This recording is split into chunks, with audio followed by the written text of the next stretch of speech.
Infelizmente, existem muitos servos de Deus que usam máscara. Então, o nosso objetivo é mostrar que a máscara tem que cair. Porque nós somos servos de Deus. Nós temos que ter uma só identidade, aleluia. Para quando alguém olhar para você, possa dizer: olha, verdadeiramente este aqui é um homem de Deus.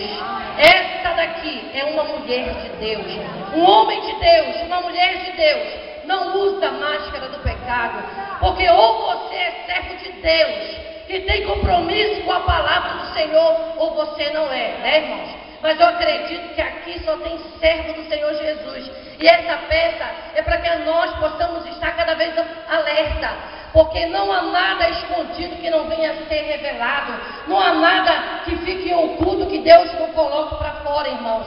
Então, que você possa meditar, porque uma coisa eu sei, que Deus vai falar comigo e com você.